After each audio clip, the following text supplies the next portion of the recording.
Welcome back. Another Alberta MLA has quit the caucus of Premier Alison Redford. Donna Kennedy-Glans announced today that she's leaving the Progressive Conservatives to sit as an independent. It's the second resignation from Redford's caucus in a week.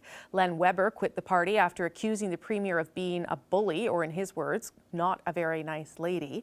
So what's behind the latest Redford revolt? The CBC's Barton Collins joins me now from Calgary. Okay, Aaron, what the heck happened today? Well, more fun in Alberta politics. It's continued over through the weekend and from last week. Today we have Donna Kennedy-Glans. She's leaving to Calgary MLA, going to go sit as an independent. We saw this happen, as you mentioned, last week as well. And this all sort of started some time ago with revelations that the Premier spent $45,000 flying to South Africa to take in Nelson Mandela's memorial. Now, this has not sit well with her caucus or with the electorate. And essentially, this is the latest defection from caucus, and it's happened on the heels of what we thought was at least a public display of support when the Premier met with party brass over the weekend.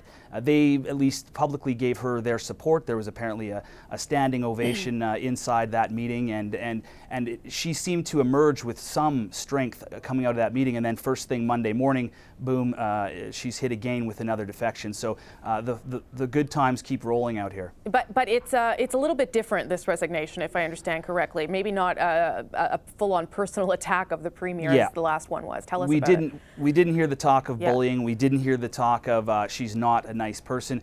In fact, we didn't hear much talk about Alison Redford herself. It was more, Ms. Kennedy-Glans was directing her criticism more towards the party and sort of a lack of ability for local rank and file members to have their say, and she was hearing that from her constituents. So she said she was reacting to that as opposed to any personal problems with the Premier. But nonetheless, more problems for the Premier and for her leadership here. So what does that tell you in terms of how this might play out? And I know that's a hard question in the days ahead in terms of her holding on to her job.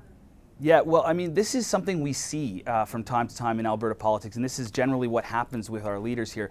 I think this is a direct reaction to where Ms. Redford is in the polls, where the party is in the polls. We have a stronger than usual opposition with the Wildrose Party out here, and they're polling very low. The Progressive Conservatives are against the Wildrose. So the party is always placed before the leader out here, and when the polling numbers get too low, a party who's been in power for 43 years starts looking at the leader, and that is, in an odd way, the only real form of democratic or political renewal we get in Alberta. I mean, we saw it with all the way back to Don Getty, through Ralph Klein, through Ed Stelmach, and now Alison Redford. When the party starts to underperform and the leader seems to be losing some traction with the electorate, well, the knives come out. That's why we love Alberta politics. Thanks, Aaron. I appreciate the update. That's the CBC's Barton Collins in Calgary. Thanks a lot.